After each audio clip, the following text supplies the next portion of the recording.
So Biden called together 7 states, and the discussion was all about how they can sue US gun makers. So let's talk about this. But real quick before we jump into this video, if you think that the federal government needs to stop infringing on your Second Amendment rights, go ahead and hit that like button and subscribe. I also want to give a shout out to one of the main sponsors of the channel, and that is USCCA. Through your membership, you get training, education, and self-defense liability protection. So if you carry a firearm, I highly recommend you take a look into USCCA, and I'll put a link to them down in the details section. So like I said in the intro, Biden and his administration got together with 7 states, including DC, and discussed how they can sue gun makers and tried to hold them accountable and liable for actions of third-party criminals. The attorney generals that were included in this meeting with Biden and his administration include Carl Racine out of the District of Columbia, Letitia James out of New York, Andrew Bruck out of New Jersey, Rob Bonta, of course, out of California, Josh Shapiro out of Pennsylvania, Bob Ferguson out of Washington, and Maura Healey out of Massachusetts, along with William Tong of Connecticut. All these individuals are, of course, Democrats, anti-gunners, and in their own states, they target the fundamental right to keep and bear arms. The meeting that took place lasted about an hour, and it was a virtual meeting, and the whole discussion was about how these 7 states can help Biden and his administration reduce so-called gun violence. A major part of the discussion centered all around how these states can help the Biden administration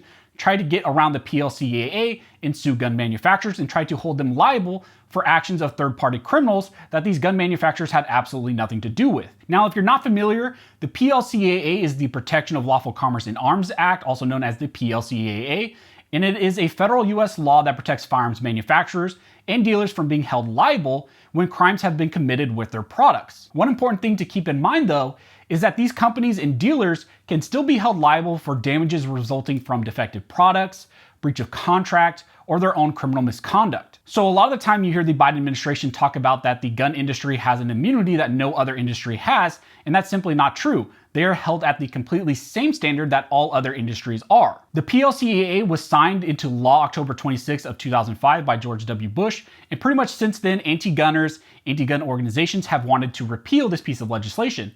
And Biden himself has stated on multiple occasions that he wants to repeal the PLCAA. The White House, in discussions with these 7 states, stressed that in their belief, the PLCAA provides what's known as a predicate exception that these states can exploit. This is something that we've talked about before on this channel and recently occurred, and we saw it pop up in a lawsuit in the state of California against Smith & Wesson. The predicate exception permits actions where a manufacturer or seller knowingly violated a state or federal statute applicable to the sale or marketing of the product, where violation proximately caused the harm sued thereon. The claim that the Biden administration is putting forward and is calling these states to take action on is that gun makers knowingly sell and market firearms in irresponsible ways, and so therefore these states should take action and try to hold these states accountable for knowingly violating and acting irresponsible. This is again something we saw pop up recently in the state of California in a lawsuit against Smith & Wesson. Now, the Biden administration themselves are still acknowledging that the PLCAA is still a significant barrier, and they quoted to such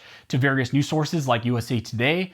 And they also stated that one of the key things we need to do is repeal it, and we are still fighting every day for that. But in the meantime, we are going to be creative about talking to states about how they can use existing law to make policy change. So they're saying, hey, the PLCAA, of course it's a federal law, it should bar these types of actions, but we're gonna work with states to try to find workarounds or to just blatantly violate the law until we can get the PLCAA actually repealed, which the PLCAA likely will not be repealed because they're going to need 60 votes in the Senate, which they currently don't have. And again, this is a signal from the Biden administration and is adding to the whole slew of recent actions that we've seen directly targeting the PLCAA and directly targeting gun manufacturers and trying to sue them into oblivion. For example, we recently had Cuomo in New York pass a law that is trying to circumvent the PLCAA. He signed into action S7196 and A6762-B, which allows the public to hold gun manufacturers liable for their products, creating a public nuisance. So they're using the public nuisance route in trying to actually say that these firearms in the state of New York are a public nuisance. They're adding to so-called gun violence, and therefore individuals, including organizations or just any individual, can sue a gun manufacturer for actions that the gun manufacturers had absolutely nothing to do, like, for example, gang shootings. And again, we talked about the California lawsuit against Smith & Wesson. That is the Goldstein v. Ernest case.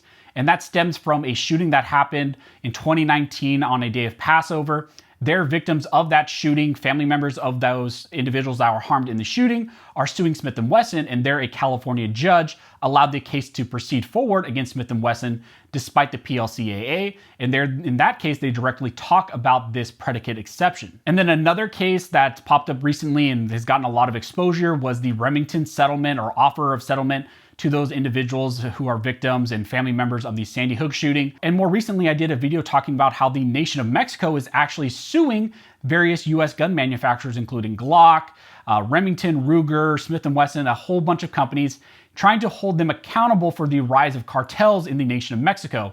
Again, a completely baffling case. If you want to hear my coverage of it, you can click this tab right there. I did a video on it. But again, as you can see, there's a whole slew of cases that are now ramping up, attacking gun manufacturers, trying to circumvent the PLCAA.